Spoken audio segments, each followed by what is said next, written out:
everyone. I had the opportunity to visit the Gone with the Wind Museum, and this is my first vlog, so I hope you guys enjoy. Let's go over a little backstory of the Gone with the Wind movie. So it takes place in during the American Civil War, and this woman, Scarlett O'Hara, you can see her photo, very pretty.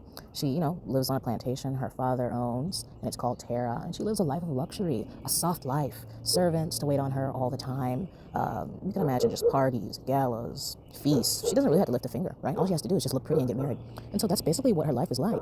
And basically she has to get married, and she doesn't want to get married, at least not to the guy her family has arranged for her. Instead, she is seeking this guy named Ashley. And Ashley, he thinks she's good looking, but he's already fallen in love with his wife-to-be. And it turns out they're related. I believe that's his cousin or something like that. And so the whole movie, she's desperately chasing this married man. And his wife, she's really kind, and she doesn't see Scarlett for what she is. And she, in the end, ends up marrying his brother just so she could be near him. It's kind of messed up in a way, but yeah, this is our first character.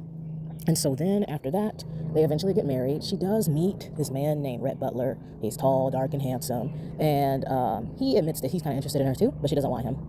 As the story goes on, the war takes place. As we all know, the South loses, and her life of luxury kind of goes downhill. There's a lot of people dying everywhere. Ashley does come back, and his wife gets pregnant. She's jealous about that as well. And his wife has to give birth, and she helps the wife give birth. But basically, they end up living kind of in Atlanta for a little bit, working at the hospital. At the end of the day, she's like, I want to go home. I don't want to be here any longer. So she goes back to the plantation where her parents are. And it turns out her mother has died. Her father's went mad. And most of the slaves that they had on the farm working, free labor, most of them ran away. Or either they joined the war. And the only ones that stayed was Mammy. And then she has another one. I think the other slave was named Lottie. And so they basically stayed with her. And so for the next couple of years, literally, she goes from being waited on and served to now having to pick cotton and manage the farm. And a lot of people don't like her because they feel like she's too mean. But she's determined to get rich and do business, no matter the cost, no matter who gets hurt. She doesn't care as long as she makes the money. And so as time goes on, as you know, South builds up. There's a lot of carpetbaggers that come. And so everybody at first doesn't like them, but she decides to do business with them because she wants to make money. She ends up remarrying again. She takes her sister's love. She lies to him and says, yeah, my sister doesn't want you. She's got someone else in mind, but I'll marry you. And so the guy was like, hey, she's just as nice looking. So they get together. She marries him because she sees that he's built up something, and she marries him for money, basically. One night, when she's, not a night, but she's traveling from Atlanta to somewhere else, she gets ambushed, and one of the slaves, he knew her. Well, they're free now, so one of the previous slaves, he knew her, and he comes and rescues her. And her husband, he's like, oh, I have to avenge my wife. They're coming after our southern women, right? And so he goes and he tries to kill the so-called men who attempted to harm her, rape her, right? And the federal, I don't know what you would call these people, but they were federal soldiers from the north. They came and they found out that they were trying to hurt them. Apparently those men had something to do with the north. Anyways, it was something in their territory, right? And so they were like, we're here to arrest the men who tried to kill those men over there. And Rhett Butler, he appeared, and he has a lot of money and good connections, and he was able to keep her family and her people from getting in trouble. And it turns out that her husband died, the one that she married for his wealth. And after that, she feels very guilty for a while. And then all of a sudden, she finally decides to marry Rhett Butler. Now, Rhett Butler, here's his photo. He's tall, handsome, good looking, very wealthy. He's a northerner, but he's been in the South for some time. And they get married. They buy all this luxurious stuff. Her business takes off that she had. She had a lumber business. I can't remember what he did. He already had money from the beginning. And, they live this life of luxury. They built this new home. She takes Mammy and Lottie and this other male slave with her. And once again, she's back rich. But she gets very full of herself. She gets pregnant, she has the baby, but this whole time that she's married to Rhett Butler, she's still obsessed with this man named Ashley. And every time she sees him, she just throws herself all over him. And his wife, despite everyone telling her, she's really nice to Scarlett. And so she puts Ashley in charge of the lumber shop, and she'll go there, so-called on business trip, but really she's going to see him. And he doesn't necessarily cheat with her, but when she throws himself all over her, he doesn't necessarily push her off either, right? He can't really make up his mind. The most they do is kiss, at least that's what they show in the movie. And eventually the rumor gets out that her and him have been seeing each other. And it was very awkward. She had to go attend his birthday party, and she was trying to stay home and avoid it. And her husband said, I want you to go. Everybody needs to see you for what you are. The whole time of the movie, Rhett Butler, after marrying Scarlett, he's very jealous because he believes that he could have changed her mind and that he could really have won her heart over. And him, he's so used to his playboy lifestyle, always going to whorehouses and spending money on this woman, that woman. He's not known to necessarily marry or keep a woman, right? And this is the one woman you could say that brought him to his knees. So it helped his ego to get her, but still he's messed up because she doesn't love him, right? They might have had a kid, but she doesn't love him. So he tries constantly to win her love and affection. It never works. She starts arguments with him constantly. Eventually they have an argument and she falls down the stairs. And at this time she was pregnant, so she lost their second child because they already had a baby girl. And then the baby girl they had, she rode ponies. And one day she was trying to show her parents a trick, and she fell, and she broke her neck, and so she died. After the child's death, he was very messed up, as most people could assume, because that was his only child. You know, his marriage was broken, and the child was basically everything that he wanted. So then after that, he falls into a deep depression. So Ashley's wife, here she is. She goes to see him, and she goes to see Rhett Butler, Scarlett's husband, that she treats terribly. And she finally soothes him and helps him to get over it a little better. And they eventually have the child's funeral, because he was just laying next to the dead body for days and days and days, and that's not good. And so then after that, they have the kid's funeral. But then literally after Ashley's wife comes over, she just dies abruptly. I don't know why. I don't know why they set it up like that. And so then they have her funeral, and during the funeral, she says, "I want you to take care of Ashley," but she didn't mean in a sexual way. She just meant look after him because he's going to miss me. And she also told Scarlett that her husband deeply loves her and she needs to treat him better. And so as soon as she comes out the room from seeing the dying woman, she walks up to Ashley and gets all over him. The husband sees it, so he's already dealing with the grief of his child, right? And so he just storms out because he's like, I'm done. And Ashley, he doesn't really care about Scarlett. He just gets up and leaves because, he wants to go check on his dying wife she's dead. That's the woman he really loved. And so at the end, Scarlett realizes that the only man who really, truly loved her was Rhett Butler. But at the end, he's just done. So he gets the suitcase. He's like, listen, I know you don't want a divorce, but you got enough money. I don't want to be here anymore. And so then she's like, Rhett, I love you. And he says, frankly, I don't give a damn. And then that's the end. She does go on and on to herself, I know I can win him back. I have to go back to Tara. And so, that's the end of the movie. So yeah, a lot of people feel very, very negative towards the movie because they don't like the way it was, and they found it very racist. In my opinion, if we pull out the racist stuff, I think the movie's okay. It wasn't all that good to me. I think the costumes, the actors and actresses they picked were top tier, right? Everybody did their job really well. But I didn't particularly care for the movie. As for the racist stuff, I was surprised it wasn't more racist. I didn't hear a single really bad slur. Only slur I heard in the movie, they did call the black people darky, but they didn't say the N-word or anything like that. And they did do some casual abuse. She slaps her slave Lottie 1 or 2 times, but they didn't really show it wasn't that bad. They didn't show what really happened, if you know what I mean. So I thought it was very gentle. So yeah, in the end, I think the film was okay. I didn't like it. I didn't dislike it. Could I watch it over and over again? Definitely not. It's not that interesting. So yeah, that's some of the background of the movie, and now we're gonna get into the actual museum. Okay. Today, we're at the Road To Tara Museum. I'm your host, Claudia. Go take a tour. This is the outdoor seating area. It's very nice. This is the entrance, and now we're gonna interview Valerie. Meet you. Hello, nice to meet you as well. What's your name? My name is Valerie. I am the manager of the Road to Tara Museum and the Visitor Center. Okay. Well, how did you get into this? I honestly was just looking for something to do outside of the home. I was raising my teenagers and felt like I needed to kind of have my own life. So I started working here part-time 8 years ago. And now I'm the manager and the executive assistant. Well, before that, did you have anything in common with the film, or did you know about it? Right. I just knew about the movie. I watched the movie as a kid growing up. I've read the book as well. And then, yeah, just really and truly what I love the most here is it's so much the movie, it's the people that I meet. Okay. Would you say you get a lot of schools and college students that come by? We do get a lot of schools, and yes, we do get a lot of college students as well. Okay. How do people usually find you? Is it locals, or people go online and then, oh, we're stopping by, we're visiting from this state? It's going to be a little bit of both. A lot of it is people are just love the movie. So they'll look up things to do in Atlanta while they're here, and of course we come up on all of the social media sites and also the travel webs. And a lot of it is word of mouth. And then we do have global tours that will stop by, so we get an international group that will come.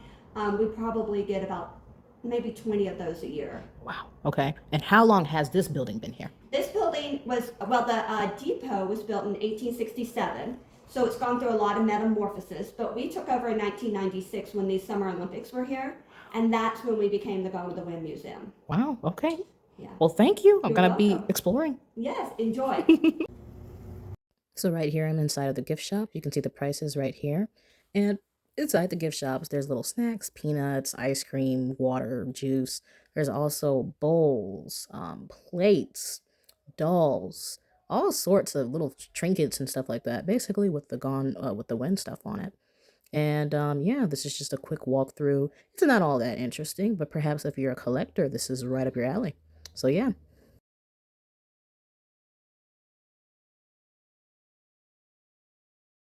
Wow. Dolls scare me so much.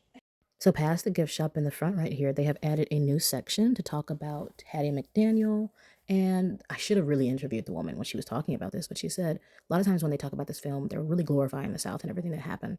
And this exhibit talks about the good, bad, and the ugly, some of the ugly sides of filming and what was happening and just everything they went through and how it was back then. So she told me she was happy they added that because it showed people like the real situation that was going on.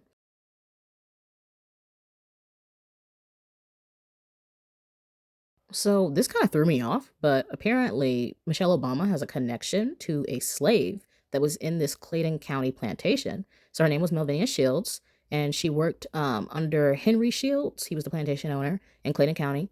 And someone went on to later write a book, and they were testing like the genes of the slaves, and they later found out she was related to Michelle Obama. And so, yeah, this is something they have in here. So this is the new exhibit, and they have interactive boards for you to take quizzes.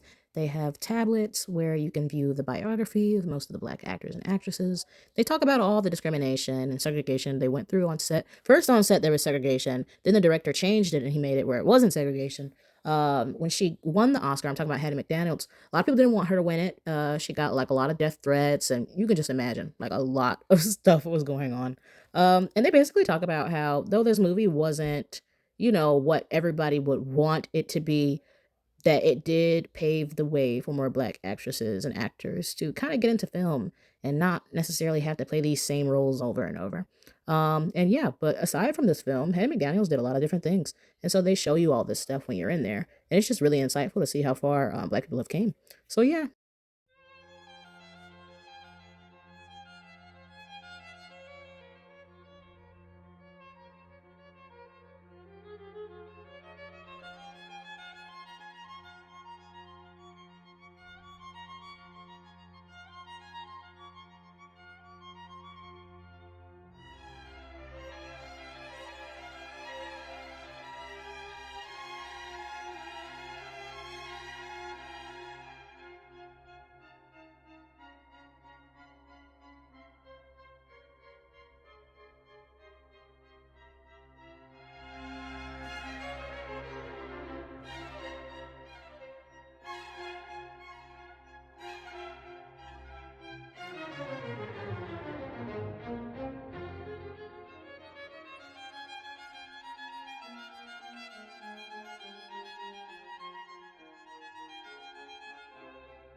Now, in this part of the museum, there's a little sign-on sheet so you can see who's came and who hasn't came. You can see the book is kind of empty, but then again, they could have turned the page.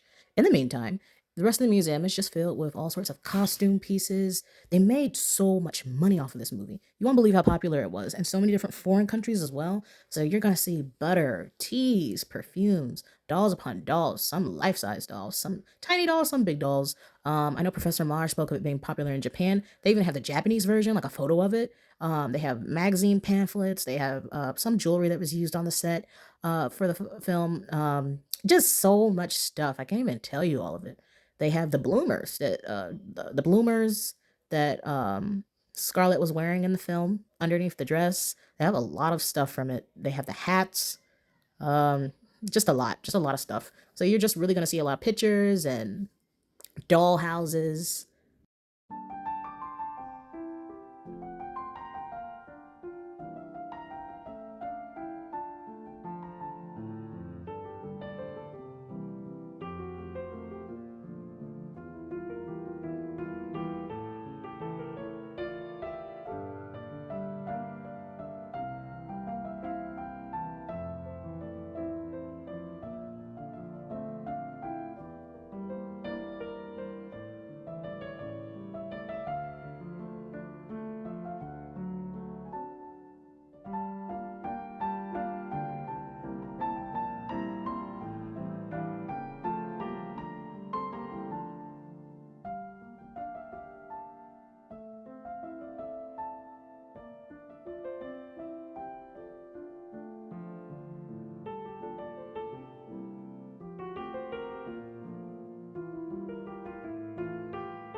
footage directed by Gone with the Wind's first director, George Cukor, is still in the film.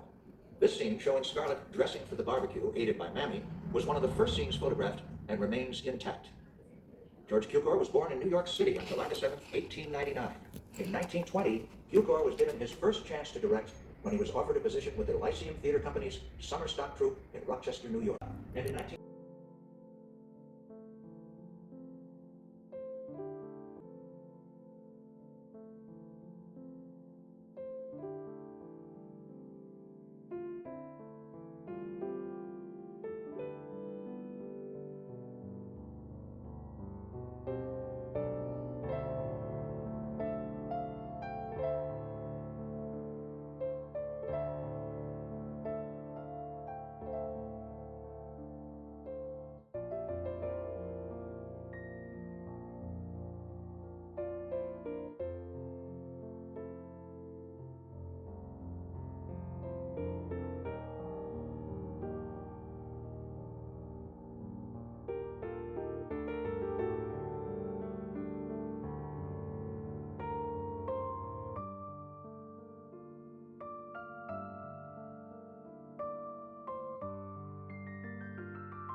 If you stayed to the end, thank you for watching.